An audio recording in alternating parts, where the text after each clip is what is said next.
അയ്യോ പോലീസ്. അയ്യോ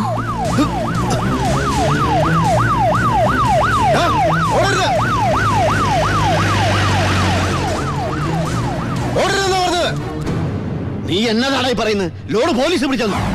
അതേ മുതലാളി, ഞാൻ ഓടി രക്ഷപ്പെട്ടതാ. ഇതിലെന്തോ ചതിയുണ്ട് ചേട്ടായി. കൊച്ചു മുതലാളി എന്നെ സംശയിക്കരുത്.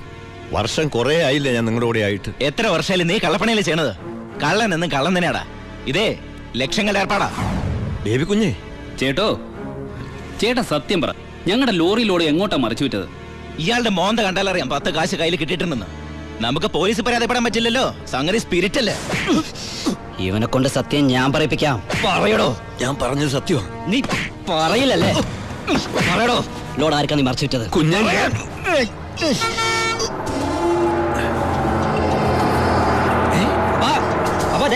ലോറി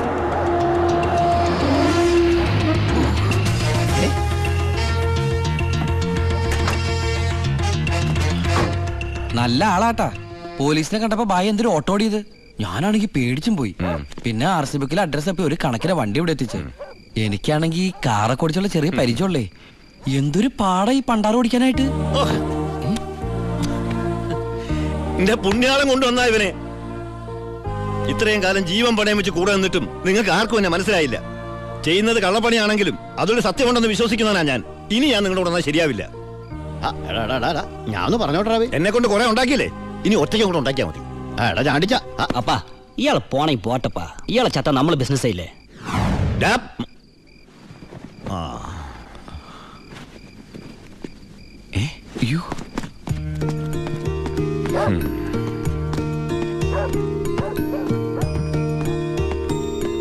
നീ എങ്ങോട്ടാ? ബായി എങ്ങോട്ടാ? എങ്ങോട്ടെങ്കിലും. എന്നാ ഞാനും എങ്ങോട്ടെങ്കിലും.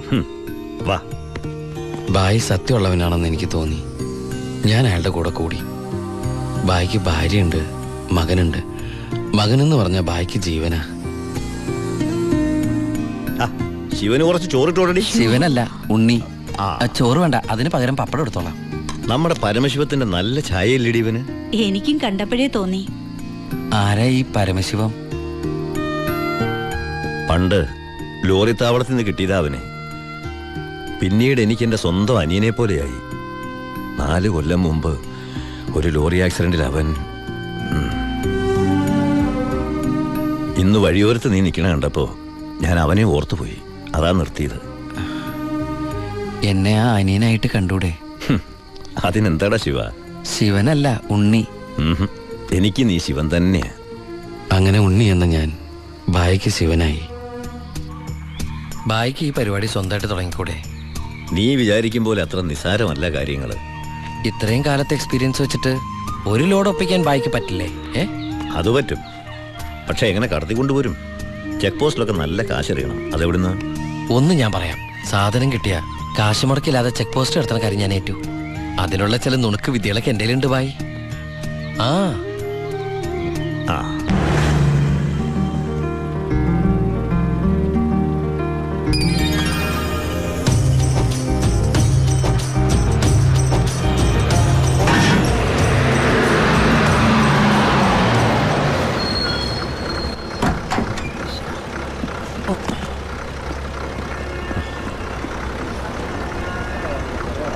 സാറേ, വണ്ടി.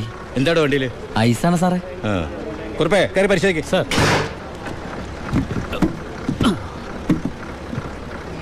നന്നായി പരിശോധിക്കണോ സാർ? സാറേ പെട്ടെന്നായിക്കോട്ടെ, അല്ലെങ്കിൽ ഐസ് ഇപ്പൊ ഐസ് വാട്ടർ ആവും. സാറേ ഇത് ഫുൾ ഐസാ. അടച്ചേക്ക്. ഓ ചാടിക്കോ, അല്ലെങ്കിൽ ഐസാവും.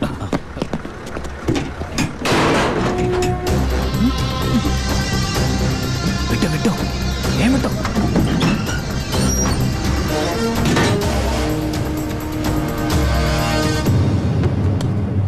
പെട്ടെന്നാവട്ടെ. ശിവ. എന്റെ പുണ്യാളച്ചോ, നീ ഇങ്ങ് എത്തുന്നത് വരെ ഞാൻ മുള്ളേ നിൽക്കുകയായിരുന്നു. സ്പിരിറ്റ് എന്തേടാ? ദാ ഇതൊക്കെയാ. ഈ ഐസ് കിട്ടേ? ഞാൻ കാണിച്ചു തരാം.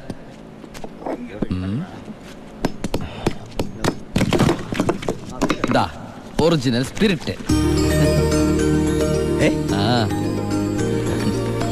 എന്റെ അമ്മച്ചി, ഒടുക്കത്തെ ബുദ്ധി തന്നെ. അല്ലടാ, ഐസിന്റെ ഉള്ളി വെച്ചിട്ട് സ്പിരിറ്റ് എന്താ ഐസ് ആവാത്തേ? എന്റെ ബായി, വെള്ളം 0 ഡിഗ്രി സെന്റിഗ്രേഡിൽ ഐസ് ആവും. പക്ഷെ സ്പിരിറ്റ് ഐസ് ആവണമെങ്കിൽ -112 ഡിഗ്രി എങ്കിലും വേണം. കെമിസ്ട്രി പഠിച്ചതിന്റെ ഗുണ. എന്തായാലും കെമിക്കറി കണ്ടുപിടിച്ചു. കെമിക്കറി അല്ല, കെമിസ്ട്രി. അവൻ ഭയങ്കര തന്നെ. ഇത് എത്ര രൂപയുടെ മുതലാന്ന് അറിയാമോ നിനക്ക്? നിനക്ക് ഞാൻ എന്താടാ തരേണ്ടത്? ഈ ലാഭത്തിന്റെ പകുതി നീ എടുത്തു അല്ലേ? വേണ്ട, ഇത് മുഴുവൻ നീ എടുത്തു. വേണ്ട ബായ്. ബായ് ആ ചിന്നാടന്മാരുടെ അവിടെ ജോലി ചെയ്തിരുന്നപ്പോ ഒരു ലോഡിന് എത്ര രൂപ കിട്ടിയിരുന്നെ? 5000 ഉലുവ. 5000 ഉലുവ മതി എനിക്ക്. അല്ലെ പിന്നെ ഞാനും ബായ് തമ്മിൽ എന്താ വ്യത്യാസം? അങ്ങനെ നീ പല അടവുകൾ ഉപയോഗിച്ച് വാളയാർ ചെക്ക് പോസ്റ്റ് വഴി പലതവണ ഞാൻ സ്പിരിറ്റ് കടത്തി ഒരു നാൾ പിടിക്കപ്പെട്ടു. ചെക്ക് പോസ്റ്റുകളിൽ ഞാൻ പണം വാരിയെറിഞ്ഞു. ഉദ്യോഗസ്ഥന്മാരിൽ ഭൂരിഭാഗവും എൻ്റെ സ്വാധീന വലയത്തിലായി. പിന്നെല്ലാം അവരുടെ അനുവാദത്തോടെയായി. ബായിക്ക് വീടായി, കാറായി, ലോറികളായി. ബായിയുടെ വലങ്കയായി ഞാൻ അവിടെ പരമശിവം എന്ന പേരിൽ അറിയപ്പെട്ടു. വാളയാർ പരമശിവം. ഞങ്ങളുടെ വളർച്ച ചിന്നാടന്മാരുടെ തകർച്ചയായിരുന്നു. ഞങ്ങളെ നശിപ്പിക്കാൻ വേണ്ടി പല പല അടവുകളും അവർ പ്രയോഗിച്ചു. പക്ഷെ ഒന്നും വിജയിച്ചില്ല. ഒടുവിൽ ഒരു ദിവസം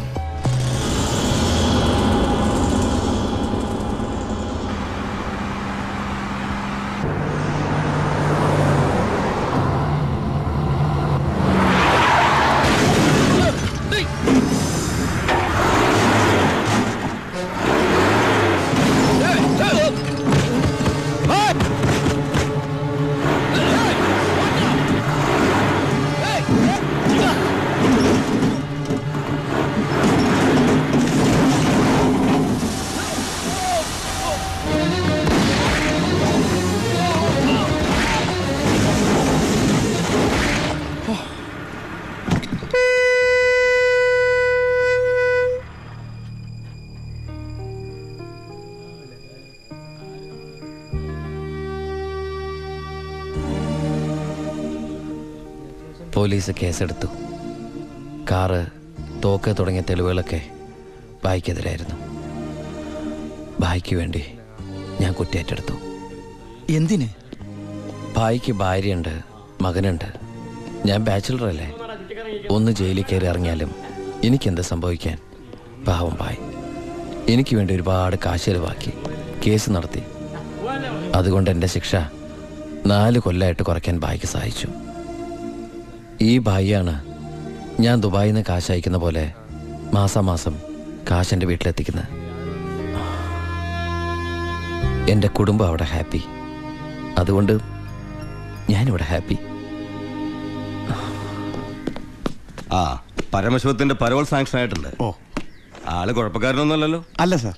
തനിക്ക് എന്താണോ അയാളുടെ കാര്യത്തിൽ ഇത്ര ഇൻട്രസ്റ്റ്? അവനൊരു പാവമാണ് സാർ.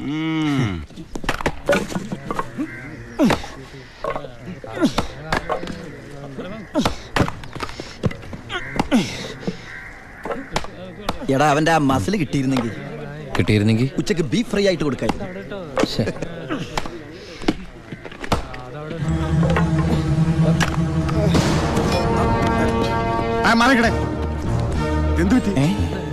ആ ഡോക്ടറെ വിളിച്ചു sir.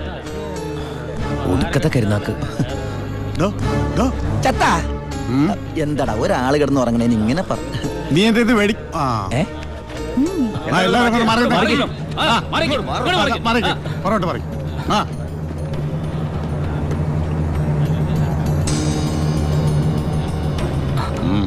He's very serious. Medical കോളേജിലേക്ക് മാറ്റേണ്ടി വരും. Yes proceed. ഓക്കെ, മാറ്റാനൊക്കെ വരട്ടെ സാറേ. പരമശിവം ചുമ്മാ ഇരി സാറേ. ദേ ഈ നിൽക്കുന്ന കൃഷ്ണേട്ടൻ കഴിഞ്ഞ ആഴ്ച ക്ഷീണം കൊണ്ട് തളർന്നു വീണപ്പോ ഒരു കപ്പ് വെള്ളം എടുത്ത് മോന്തക്കൊഴിച്ച് എണിപ്പിച്ചുവിടാൻ പറഞ്ഞാളാ ഈ സൂപ്രണ്ട് സാറ്. പിന്നെ ഇവനോട് മാത്രം എന്താ എത്ര സിമ്പതി? നിങ്ങൾ ആരെങ്കിലും കാശ് വെച്ചിട്ടുണ്ടോ? വെറുതെ ഇരി സാറേ. ഇവന്റെ നാവിക്കിട്ട് ഒരു ഒറ്റ തൊഴിലെടുത്തന്റെ അപ്പ എഴുന്നോക്കോ.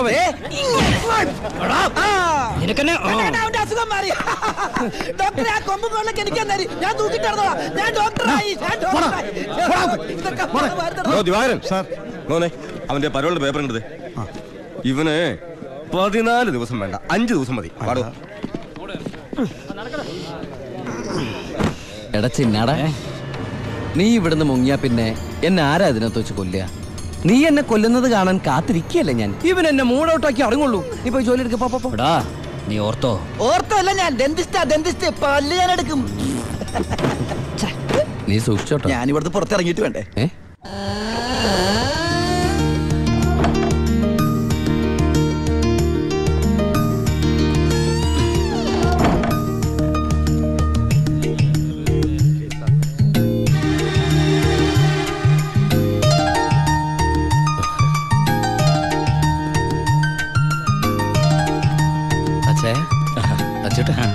സുഖല്ലേ? ബായി കാശും കാറിന്റെ താക്കോല് ഏൽപ്പിക്കാൻ പറഞ്ഞു. ബായി ലോഡ് അയക്കുന്ന എന്തോ കാര്യത്തിന് ബോംബെ പോയിരിക്കുക. വരാൻ കുറച്ച് ദിവസം കഴിയും. നേരെ വീട്ടിലേക്കായിരിക്കും അല്ലേ? ആ, എല്ലാരും ഒന്ന് കാണണം.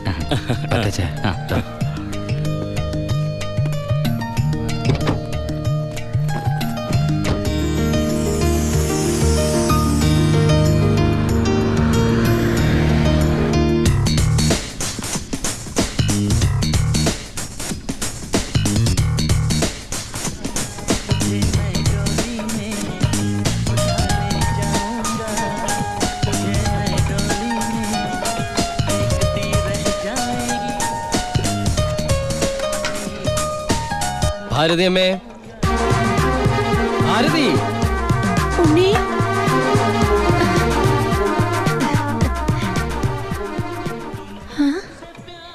അമ്പിളി, എടി അമ്പിളി. എന്താ അമ്മേ? ഞാൻ ഉണ്ണിയുടെ ശബ്ദം കേട്ടു. ശബ്ദോ? ആ, അവൻ എന്നെ ഭാരതി അമ്മയെന്ന് വിളിക്കുന്നത് ഞാൻ കേട്ടു. അത് അമ്മ എപ്പോഴും ഉണ്ണിയെ കുറിച്ച് ചിന്തിക്കുന്നോണ്ട് തോന്നിയതായിരിക്കും. അല്ലടി, ഞാൻ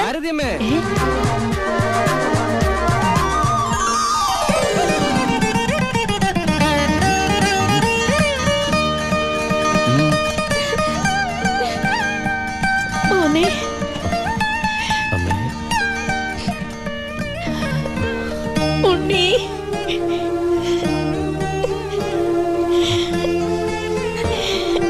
ഹായ്, ഭാരതി അമ്മ എന്തിനാ കരയണേ?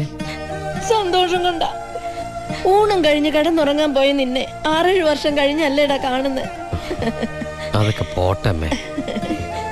ആ, ഇവൾക്ക് വരുന്നുണ്ടല്ലോ സന്തോഷം. എന്താടി?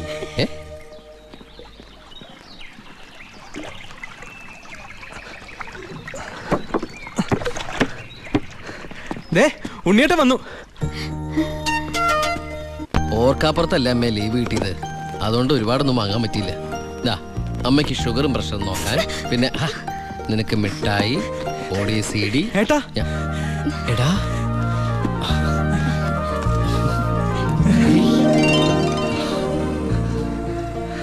എന്റെ അമ്മോ, ഇവനെ കണ്ടാലിപ്പോ എന്റെ ഏട്ടനെന്ന് പറയൂലോ അമ്മേ. ഇത് പഴയ അളവാ, നിനക്ക് പാകാവൂന്നറിയില്ല.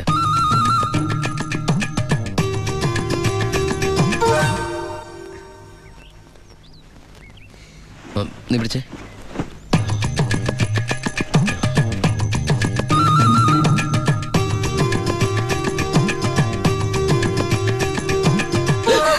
എന്താ?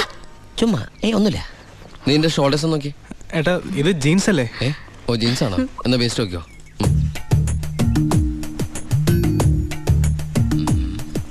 ഞാൻ നിനക്ക് വേറൊരു സാധനം കൊണ്ടുവന്നുണ്ട്. നമ്മുടെ അനിയത്തി. ഇവളല്ല, അപ്പുറത്തെ.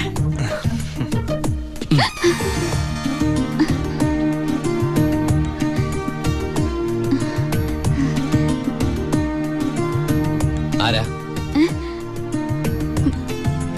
ഏയ്, നിക്കവിടെ. നീ ഏതാ? നീ എവിടത്തെയാ? ചെവി ഇട്ടൂടെ? സംസാരിക്കില്ലേ?